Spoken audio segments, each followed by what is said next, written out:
This RR1 zoning is consistent with our comprehensive plan. You can also see with the surrounding zoning, it's primarily residential, so that will be compatible as well, and no adverse impacts are anticipated from this rezoning. So staff is recommending approval, and I can answer any questions you may have. I have a question. Sure. If it were to stay PD, would that mean it's not developable? Is that the situation? Currently, it can only be used for utilities, yes, so it cannot be developed with a home or a residential use currently. Okay, thank you. Okay, so we have an applicant slip. Is the applicant available representing Mr. Brett Turner, looking for Mr. Jake Reynolds? Okay, if you can come to the mic, please. And for the record, if you can please state your name and who you represent.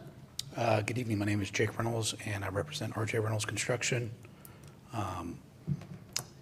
The rezoning request, the idea is just to rezone and build a single-family home.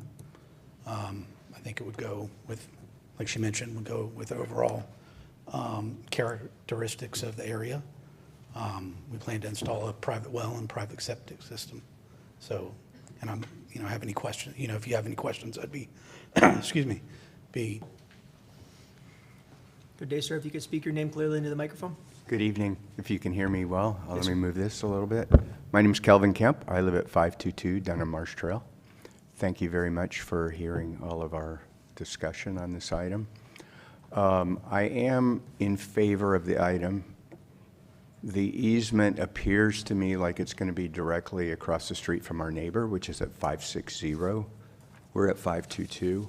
The question, as I saw the map, I felt very comfortable with that. And I did want to tell the board also, thank you very much. We just had our road paved. I don't know if you were involved in that decision, but it was a dirt road for the last, who knows, 25, 40 years, ever since anyone can remember.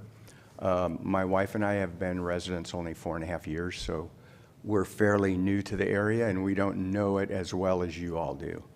My question of the board is, in the announcement, it said there were 27 acres zoned PD.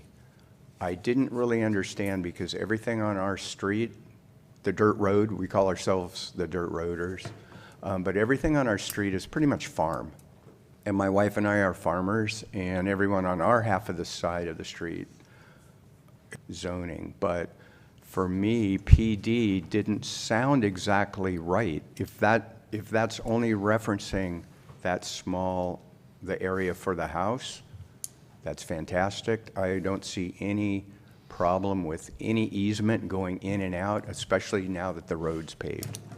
So for any work that you all had to do with getting the road paved, thank you. Thank you. That's really my main, and that's going to be subject for further dialogue on building single-family homes. Because it is right now, it's sitting on the marsh back there. It's part of the Tivoli. So I would like an answer to that question. I don't know if I don't know what that other 27 acres refers to. Thank you. Thank you very much for that. Yes. We can get a staff person up here to help clarify the issue with the 27.87 acres. So it's a portion of a 27, and it will be subdivided out. So you see that parcel was probably including all that utility and open space. So just this small portion that's going to be separate. The 1.4 acres is highlighted there, but you can see space along there, but the residences have almost all been developed in the neighborhood already. Okay, so basically answering his question, is there a chance for any development in that secondary tract of land he's talking about? None of the rest of the PD is, except what's already developed, is going to be residential. Okay. Did you need to come, if you need to come up and speak, we can have you just need to come up to the podium. May I reference the map? If you can, would that be okay? Yeah. Okay, so if you could just have him come up and speak real quick. Is the other 27 acres this plot right here, which is an olive, a former olive? It's the property north. It's various areas of that property north that's already PD. It's all his property. Yeah, it's used for utilities and open space. Thank you very much. Does that answer your question, sir? Yes. I appreciate you. Thank you. Thank you. Thank you very much. Are there any other speaker slips? Mr. Reynolds, did we just wish to speak further in reference to any other case? Okay. In that case, motion to close public hearing, 2024-1201. I'll make the motion. Well, second. Okay. All in favor? Aye. Okay, motion to approve? Motion. Do I have a second? I second that motion. Fair enough. All in favor? Aye. Motion passed.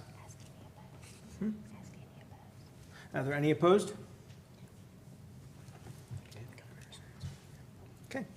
Motion to open public hearing. If you could, please, can I get a motion to open public hearing rezoning project 2024-1206? Make the motion? Second? All in favor? Aye. All opposed? Good evening. So this item is a request to rezone a 5-acre tract of land from the A5 agricultural to the RR 1.5, and it's located on IG Lanier Road on the north end of the county. You can see it's very close to Bullitt County. And this shows you the surrounding zoning map. Everything is A5, but I do want to point out here that just to the south of this tract of land, where you see these small squares of lands on OF Lanier Road, there's several smaller, non-conforming A5 tracts of land.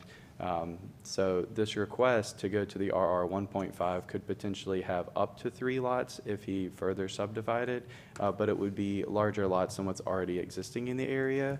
And these are just some pictures of the existing site as is.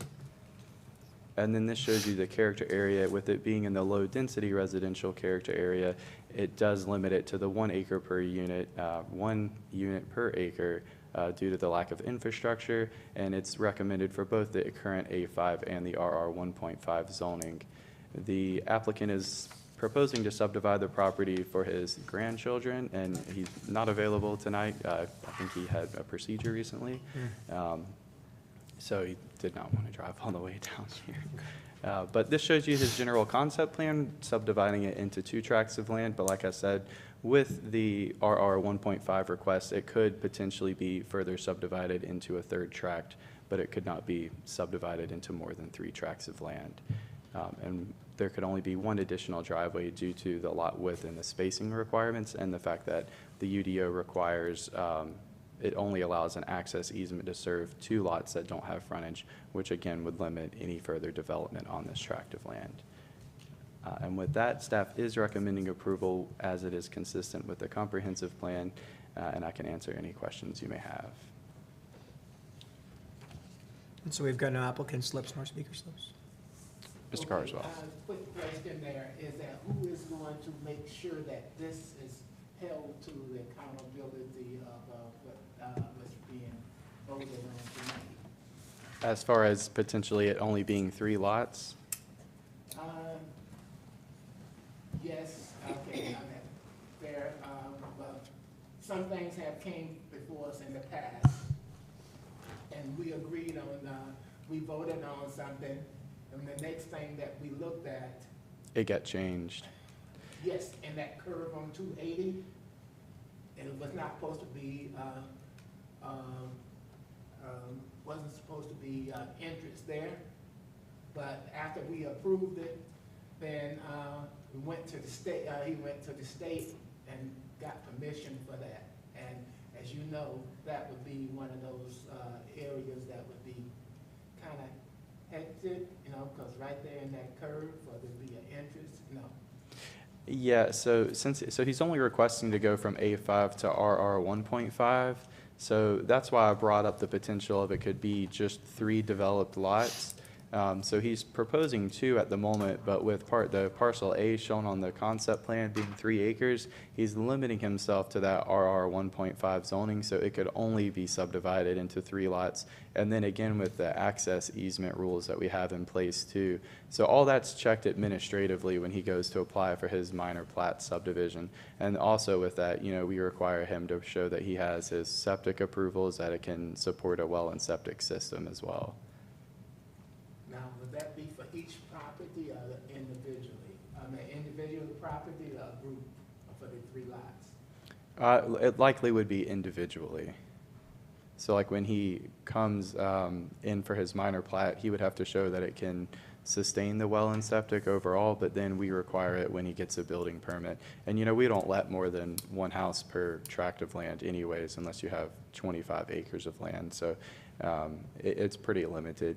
Now, it's been told to us in his application materials that he's doing this to give to his grandkids, and it's right next to the applicant's house on IG Linear Road. Question, you said access limited to 2 residences, It could potentially be 3. He's proposing 2 right now. but did you say the UDO only gives you access to 2 lots, or was I confused on that? It gives you access to 2 lots that don't abut a public road, so you could have 3 total. Okay, gotcha. I might have said that weird earlier. Anything else?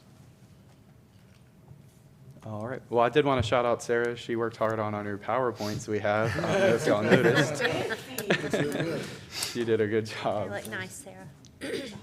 I like the color blue. Okay. Since we've got no speaker slips nor applicant slips, any other word in reference to this particular matter?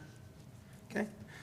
In that case, motion to close the public hearing for rezoning project 2024-1206. I'll make a motion to close this public hearing. I'll second. All in favor? Aye. All opposed? Hey, Okay. Motion so passes. Okay, moving on to other business. Wait, we just voted to close the hearing. We have not taken Still a need to motion vote. on the actual action. Thank you very much for that. I appreciate you. I got our rusty shoes on there. So, No all right, so motion to close the public hearing. So motion to approve rezoning project 2024-1206. I make the motion. Do we have a second? I'll second. All in favor? Aye. All opposed? aye. Okay, so noted.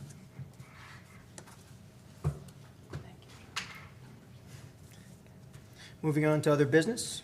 Do we make a motion to open that as well? Fair enough. Great, good job. So I have on the agenda to talk about a Planning and Zoning Commission workshop, but before we talk about that, I really want to take an opportunity on behalf of staff to go ahead and acknowledge Mr. Joseph Pasinka. He's been serving. He has been serving on this Planning and Zoning Commission, I believe, since 2017. And we've just been very appreciative of your service, 8 years now, so thank you so much. And then also with that, I do want to welcome our new members who are here in attendance this evening. Up at the dais with you, we have Matthew Ferreira. He was appointed to replace Alex Floyd. And then also in the audience, we have Mr. Scott Puffer. He was just recently appointed by the Board of Commissioners, and he will be replacing Mr. Pasinka. So his first meeting will be with you next month. Welcome, guys. Yeah.